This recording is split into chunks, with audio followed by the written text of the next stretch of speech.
Welcome back to SoulShift, where we explore the intersection of mindset, emotional wellness, and personal transformation. I'm Mindy Gorman-Plutzer, and today I have the absolute honor of being with my co-hosts, Ali Anderson and Christine Morgenstern Shin, as we speak with someone whose story embodies the very essence of what we talk about here. The profound shifts that happen when we choose to see our challenges as catalysts for growth. Today's guest is Tarik Williams, a burnout breakthrough and lifestyle coach who helps working professionals break free from feeling undervalued and underpaid while overcoming burnout. But Tarik's story goes so much deeper than his professional credentials. At 16, he lost his sight. And rather than letting that define his limitations, he transformed that experience into his superpower, becoming a testament to resilience, vision, and the incredible capacity we all have to rewrite our stories. Welcome to SoulShift, where modern science, ancient wisdom, and real life align. SoulShift offers a peaceful pause in your week, a gentle reminder that meaningful change doesn't have to be overwhelming. Together, we'll discover practical tools, we'll share authentic conversations, and honor the beautiful complexity of being human. This is your invitation to breathe, to reflect, and to trust the process. Thank you for being here. Let's shift Gently. Together. Tarik, welcome to SoulShift. We are so grateful you're here. Oh, what an intro. Thank you so much. So honored to be here. Thank you. Thank you. Oh, very well. So let's start with your experience, Tarik. You became blind at 16, an age when most of us are figuring out who we are and what we want from life. Can you take us back to that moment and how it shaped the trajectory of your life? You know, I'll definitely take us back there. But before we go back, I want to say this. I think that just to kind of talk about your question a little bit, every day we're learning more about ourselves, right? I think 16 is where there's definitely some true forming happening of who we are. But every day we're evolving as people, learning more about ourselves. And so whatever that looks like for us, I don't think that necessarily stops or anything like that. I think it's definitely an internal, and we're lifelong learners in this thing that we call life, but we're also lifelong learners and learning about ourselves. That is powerful. Yeah. Taking us back, let's go in a time machine here. So 16-year-old Tarik was definitely in a space of being excited to learn how to drive, being excited to kind of hang out and with all my other friends in high school, right? And think about all those different things in life. But when my eyesight started deteriorating, we didn't know why it happened. And originally we thought it was because I was playing basketball and got elbowed in my eye. But 6 months after that, what happened was my left eye started going bad. And then we realized there's something else going on here. And we later found out that I have this genetic disorder called Leber's hereditary optical neuropathy, LHON. And I would tell you that in that point of time in my life, I think I felt more lost than ever because something I thought I was going to have in my life was now gone. And I was trying to really understand more about who I was, but then I had kind of a new identity. So it was definitely an interesting space to be in. I can really imagine. But you do say, and you have shared, that becoming blind was not the worst thing that ever happened to you. Oh, absolutely not. But I do some work sometimes with other blind individuals. And I got asked randomly, when I think about the word blind or blindness, what's the first thing that comes into your mind? Or how would you define what does it mean to be blind? And I said, opportunity. I would say being blind gave me an opportunity to learn more about who I was as a person. Being blind gave me the opportunity to learn a different skill set I never would have learned. But more importantly, it gave me the opportunity just to be more of who I was, even though in the moment I was lost. So you wake up and you're 16, and you think your life is going to look a certain way, but we all have those different obstacles that come out of nowhere. We don't know what they're going to look like for us moving forward. I mean, being blind is mine. I mean, Mindy, I'm sure that you have an obstacle that has happened to you that you thought was going to really throw your life for a loop for the rest of it, right? No question. We think, as you shared, that our life is going to follow a certain trajectory, and this perfectly planned lives are changed in an instant. Yeah.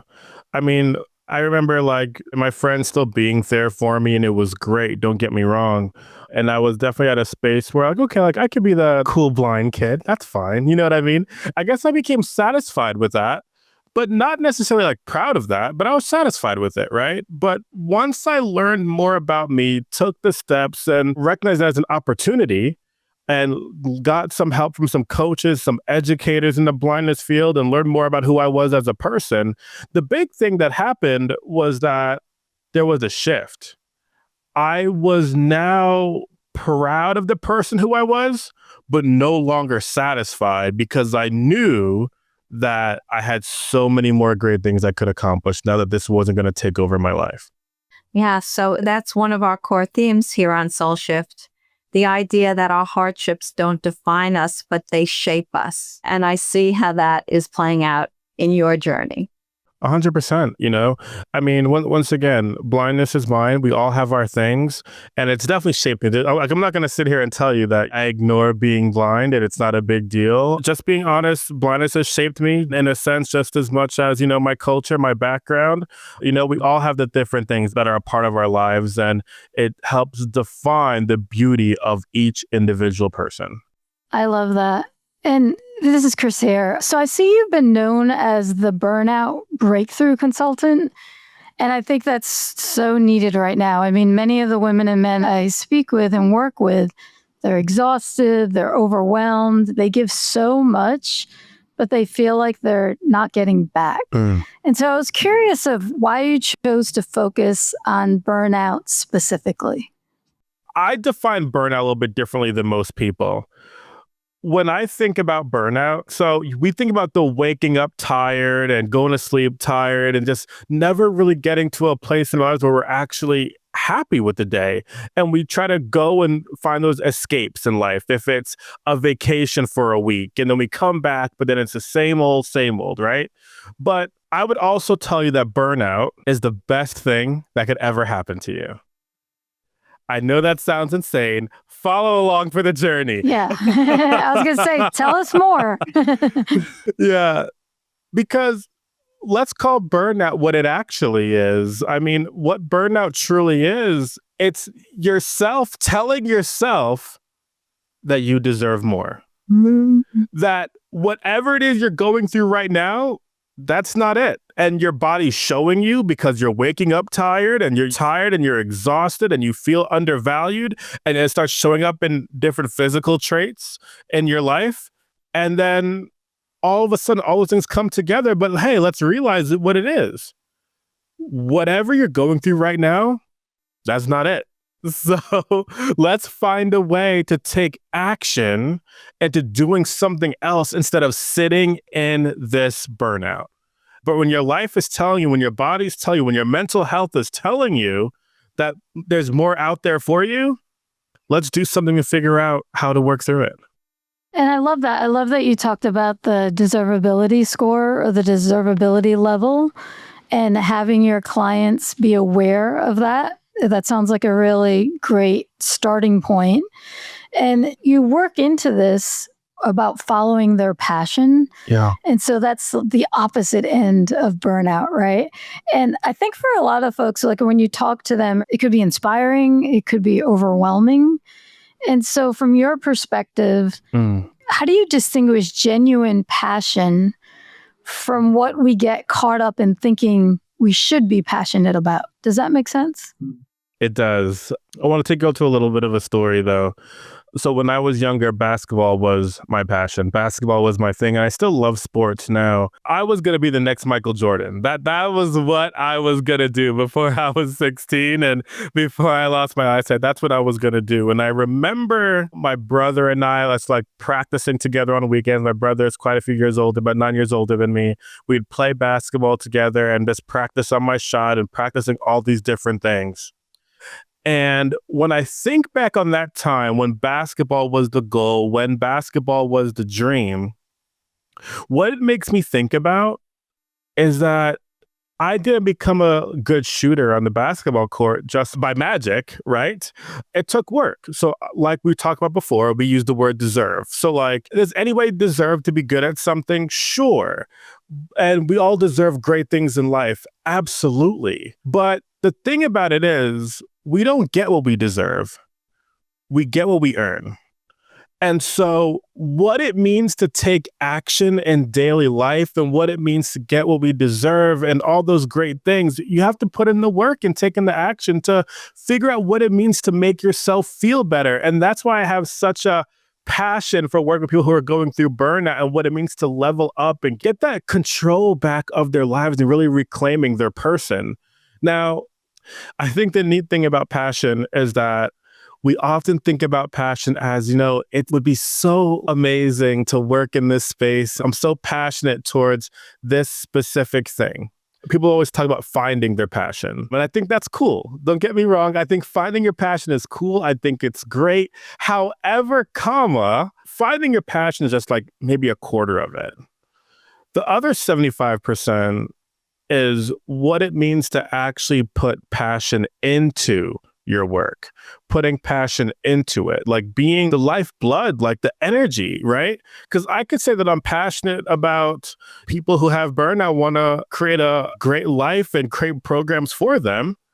But if I'm not putting any passion into it as well, then we're not really having a conversation at this point about what passion really is. I love that. Thank you for expounding on that because, a lot of people get caught up in just finding the one thing. And I think throughout life, like you're sharing, you can be passionate about X amount of things. And then it sounds like the key you're saying here is to be passionate while you're doing it day to day and developing your skill set. That's a big difference than, because usually the day to day is not the exciting part. It sounds like you're coaching your clients to be able to harness that and really just live from the heart, right? It's embodying the action rather than just doing something, being as opposed to doing. Absolutely. Absolutely. I was talking to some clients the other day and they were having a hard time thinking about what they want. And so I said to them, okay, well, let's couple of things. We could do this a few different ways. We could think about what you don't want and fill in the gaps from there, which is a tool that I will definitely use sometimes. But in this specific situation, I didn't. I said to them, okay, and they were a group of educators. And I said to them, all right, we don't know what we want to do. Okay, excellent. Let's take a step back here and let me create a metaphor for you all. Let's go on vacation. Where do you want to go? And they said Hawaii. I said, okay, great. What do we like about Hawaii? The beach. Some said the people. Ironically, the people who said they liked the people in Hawaii, they were from Hawaii. But we talked about all these different things that we like about Hawaii. I said, okay, all those things are great for the vacation. That's excellent. But when we're talking to our clients and what this means for them, we can want to get to Hawaii and that's great. And we're all excited about the destination. But there's some different things in the day-to-day that needs to happen here. We got to book the trip. We got to book the transportation. We got to do a lot of different logistical things that might not seem as fun. But when it comes to what passion is and what it isn't, you know what I mean? The more effort and passion we're putting into our work, the greater the outcomes are even going to be in the end. Such a powerful message. Tarik, this is Allie, and I have been following you, and I'm so inspired by you, and I love listening to your messaging across the board. You're such an inspiration and really fun to listen to on different podcasts. One of your key messages I noticed is recognizing your own power, and you speak into never letting anyone else take away your worth. And for our listeners, especially our women listeners, I think there's often a disconnect between intellectually knowing this and really fully embodying it. And so I wanted to ask you, what does recognizing your power actually look like in daily life? Yeah, such a great question. And I want to go back to another piece that you mentioned. If I could tell another story here. So when I first became blind, I remember what it meant to learn some other skills as a blind person, right? And I was practicing and learning how to cross the street as a blind person and travel independently and all those things. And one time I was crossing the street And I was in the crosswalk and all that good stuff. Everything was a great crossing. But somebody from a distance, I guess, saw me. I don't know what it was. They saw my cane and they like ran out of wherever they were and pulled me across the street and then just went away. And in that moment, I had to take a step back and think, like, I don't want to live a life where people feel like they have to pull me across the street. I don't want to live a life where I feel like I have no agency over who I am in my body, right? And I feel like so often that happens to so many people, and especially women that happens to, right? And so it's a really interesting thing that you bring up, because more than anything, when I think of recognizing your power, it's recognizing who you are as an individual. And we talked about this in the very beginning. What it means to recognize who you are is to recognize that you have value. But a lot of times we miss that because of imposter syndrome, right? We think that what's for us isn't for us, but that couldn't be further from the truth. What's for us is for us, and we can accomplish anything. But I think that what it means to recognize your power is, one, learn more about you, but two, recognize, hey, you're not perfect. You got to learn just like anybody else. That's cool, but understand that you have a list of gifts and skills that not everybody has. Own those and respect those, and also respect the fact that you're not perfect and that you're going to fail and you're going to struggle. But that's okay, because what those things really are things that you're going to learn from this make you better every single day. So I think often what it means recognizing your power is truthfully think about the moments where people try to take it away, and we stand firm and we don't let that happen anymore. But then two, what it means when obstacles and things come across, and how we're able to just reclaim who we are and actually just continue moving forward every day. Wow, that's really powerful. I might need to have that on repeat. I love that. I know that you often talk about also potential as unachieved greatness. I love that quote. Oh, yeah. And I wanted to ask if you could expand on that. And then even more specifically, how do we bridge the gap between knowing we have the potential and actually stepping into our greatness? And I think you talked about that a little bit, but I'd love to hear what you have to say about that. Wow. That's my favorite quote. It's a good one. And I appreciate it. And I would love to tell you that it was the original, but it's not actually. You know, I can't come on the Soul Shift and lie to y'all. It's really funny, actually. I was in marching band, and our director came up to us one day and said, "God, you guys are so great. Like, you're doing all these amazing things. But listen here, we could be better. And potential is only unachieved greatness." And when he said it, has stuck with me for the longest time, right? And I still love it because, you know, getting back to your question, it makes me think about the moments you said something about how do we recognize we even have that potential? Well, if you're questioning the fact that you have potential, I think coaching is a good idea for you. I think finding your way to be around and surround yourself with some good people and people who are going to lift you up versus bring you down, right? Because there's nobody in this world that doesn't have potential. I think that keeping expectations high for yourself is extremely important. However, grace is also important in that, okay? So we got to find the balance here between grace and having high expectations. And so taking that and thinking about what means potential is only unachieved greatness. One, everybody has potential. And if we're questioning your potential, that's a whole other conversation that we could have here. But everybody has potential. And once again, it just says, hey, learn more about you and learn what it means to take care of you. I mean, gosh, in this conversation, the three of you, I could tell how much work y'all put in this podcast. But in order to put work into this podcast, you got to do things for you. Make sure you're okay outside of creating this podcast. We can't pour out of an empty cup. And so what it means to take care of you so that you understand that you have potential and that you can work towards that greatness. I love that. Very powerful message, I think, for everybody. Yeah.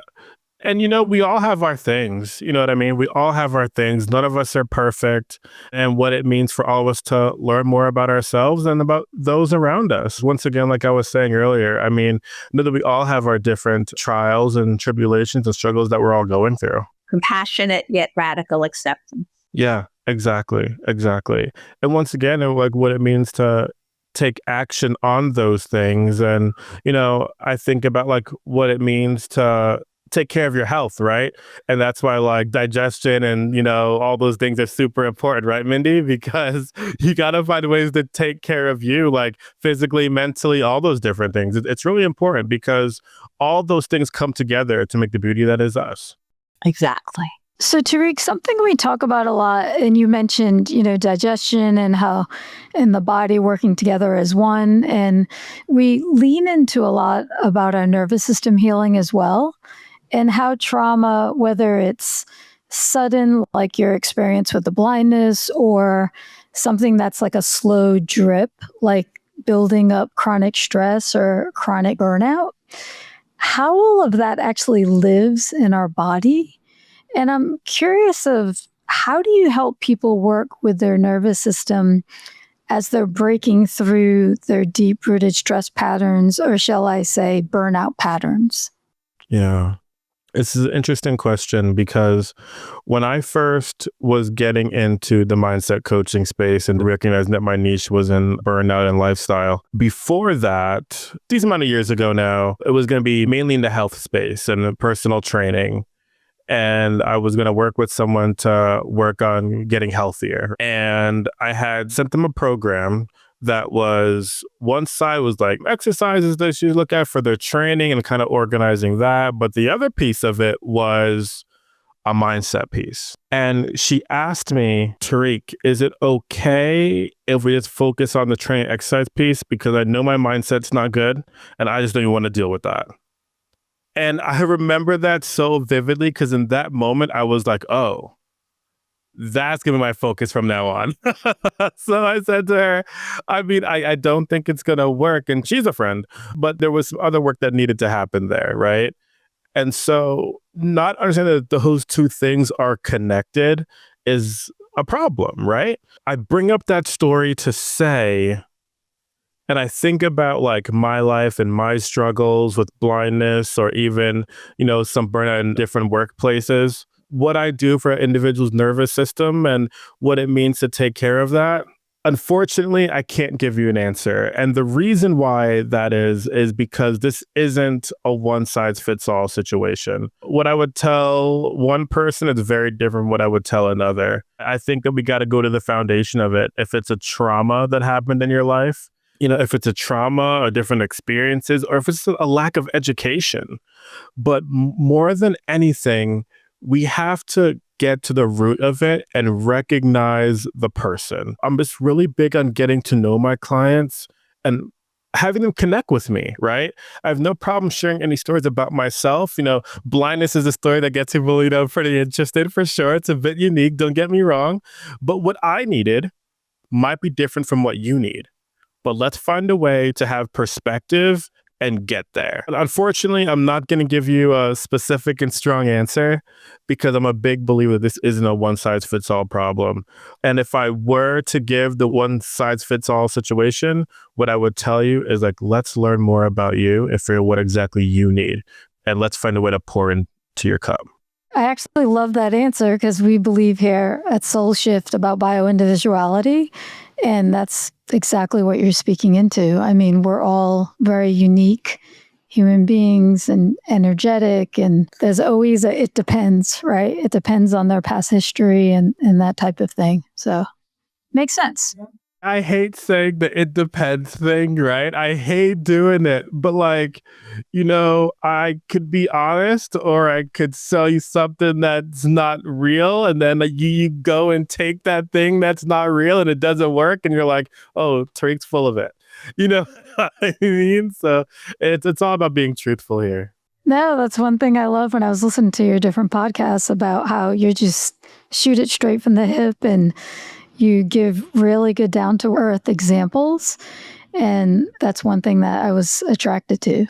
And so with wrapping up, leaning into the nervous system, I'm curious about, and not necessarily that particular part, but just in general, when you're working with people, are you leaning into other senses that, like, can you sense when people are burnout? Can you sense it in their tonality or the words they use? Or what do you pick up when people are telling their story so you know where to start?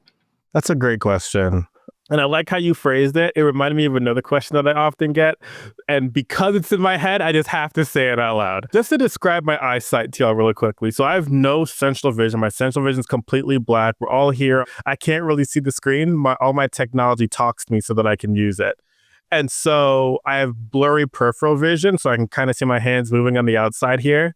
Besides the point, nevertheless, oftentimes as a blind person, what happens is they say, oh, because you're blind, you have a heightened sense of hearing now.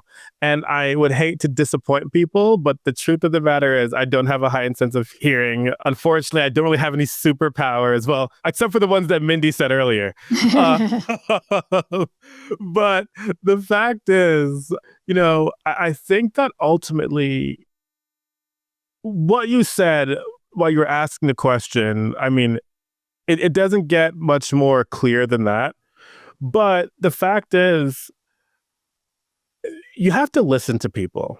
A lot of the problems with communication with friends, family, clients, all of our relationships is that we're not actually listening to each other. And a lot of times we have coaches or consultants or different people we find as mentors who mean well, but the problem is they want to give us an answer before they even heard us speak.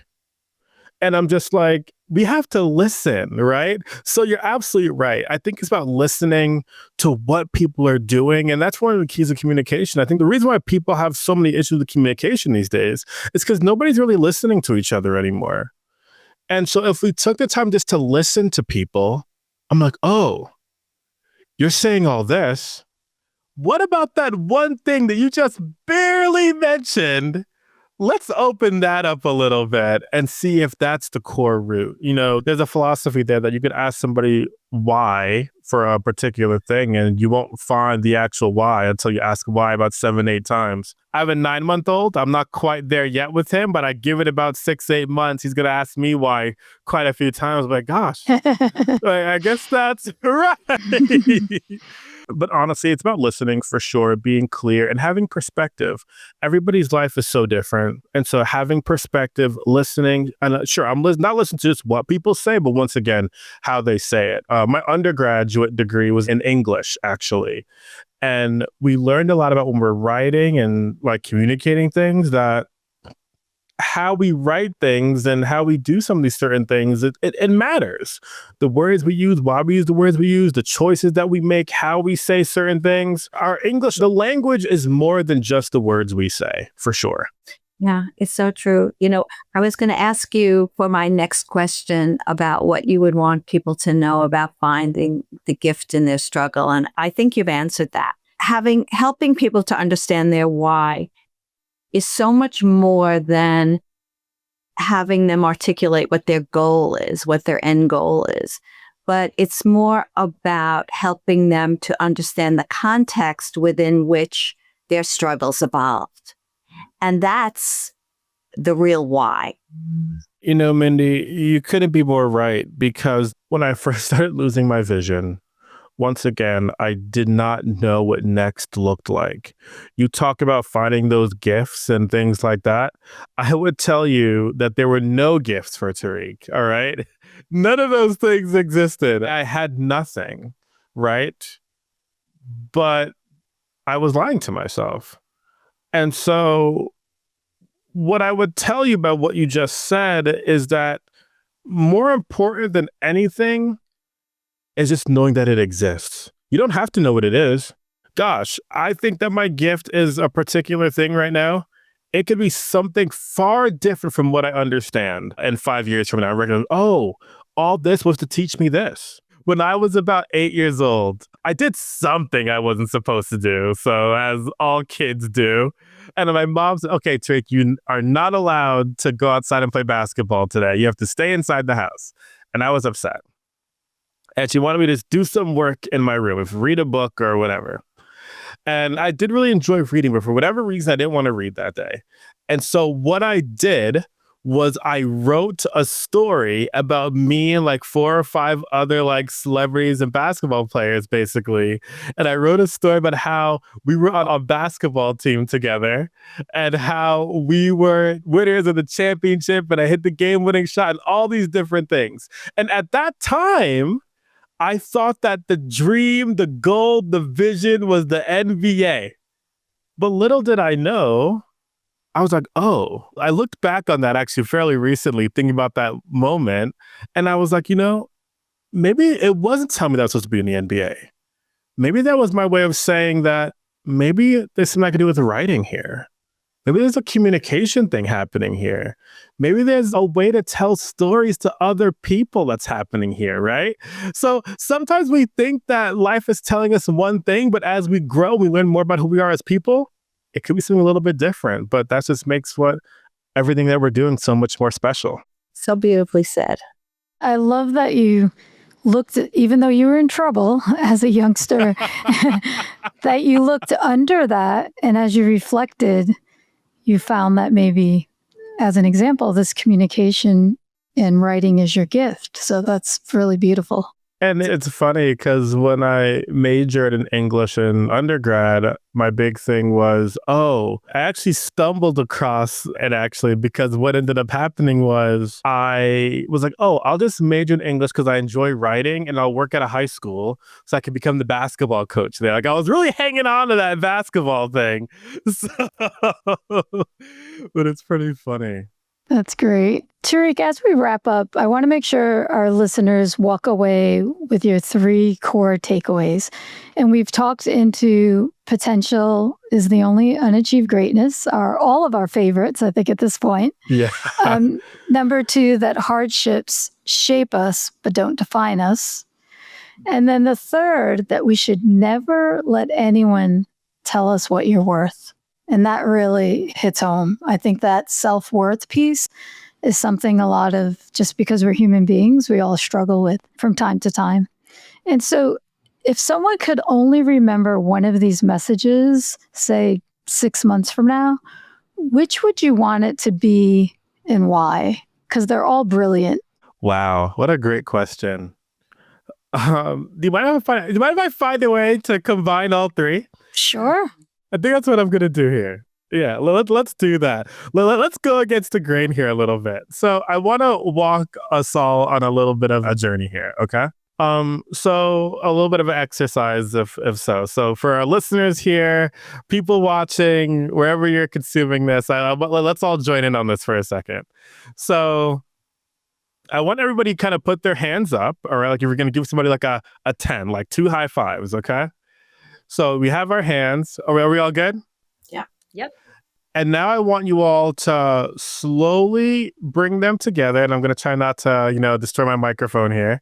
Bring them together and clasp your hands, and just bring them together, interlock them. Okay.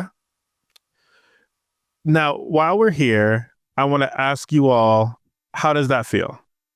Connected. Strong. Yeah. It feels Connected. Yes. Strong, comfortable. I love that. Okay, cool. Now, I want you all to let go. All right. Shake it out. Shake it out, everybody. All right. Now, I want you all to bring them back together. But before you bring them together, I want you to, as you're about to do it, put the other thumb on top. Whatever thumb you had, make sure the other thumb is on top as you're bringing it together. How does that feel? Different. Different. What else? Awkward.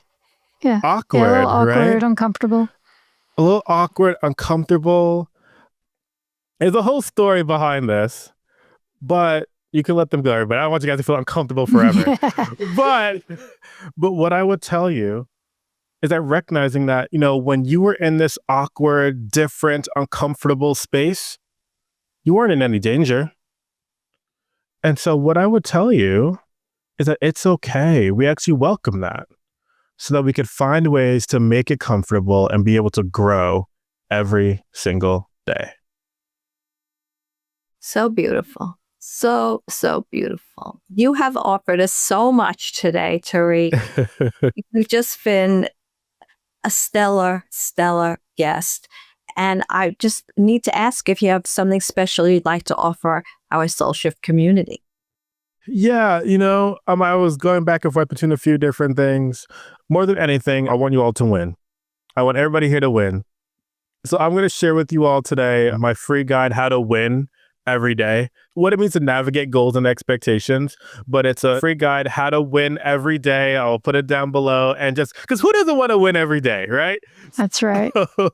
And not that it's a competition with any other people or anything like that, because that's not necessarily what this is. However, I'm good for sports. I like a good competition, but that's not what this is. It's more about you, what it means to learn more about you. And I'll share my free guide with you on how to win every day, navigating goals and expectations. So yeah, we'll drop that below wherever you're receiving this. And I would love to have more conversations with you all.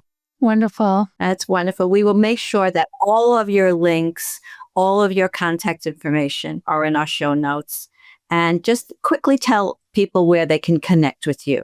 First of all, I just have to say the energy that you all create here in this space is such a welcoming and beautiful one. I'm excited to listen to all of your episodes. I can listen to your voices every day. Hopefully my voice wasn't too of a annoyance for the listeners here, but you all just bring such a beautiful energy. So I just want to thank you all for creating the space. So wearevisionofhope.com, or send me an email at wearevisionofhope@gmail.com. We Are Vision of Hope. It's not just about I, it's about we.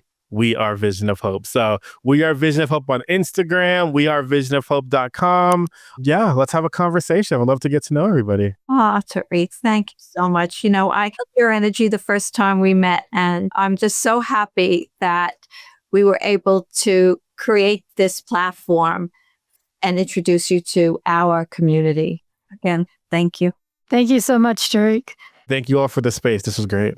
Thank you so much for bringing your energy to us today. It is very powerful. And I want to thank you for your vulnerability and for your wisdom and for reminding all of us that our greatest challenges are often our greatest gifts. And I really appreciate that. And to our SoulShift family who's listening, remember that our potential is more than an idea. It's unachieved greatness waiting for action. And our hardships are shaping us into more resilient, more compassionate, and more powerful than we realize. And we learned a lot today from Tarik. I'm really grateful for that. And most importantly, we learned we're never going to let anyone else determine our worth. So thank you, Tarik. We look forward to joining you in the we and the group that you have. So thank you. Thank you so much. Thank you. Thank you for sharing the sacred time today. We hope something in this conversation touched your heart And offered nourishment for your soul's journey. Remember, transformation is most effortless when it happens one tender shift at a time. Until next week, we invite you to carry one insight from today into your life. Not as a task. Think of it as a superpower to yourself. If something resonated, we'd love to hear from you. If you're joining us on YouTube, feel free to leave us a comment below. Your words ripple outward, offering connection and comfort to others walking this path beside you. If SoulShift feels like home, please subscribe and consider leaving us a review. Your support will help us reach more hearts that need to hear they're not alone. We're holding you in love, so know you're not alone. Your journey matters. May your heart be filled. And may your path be filled with grace.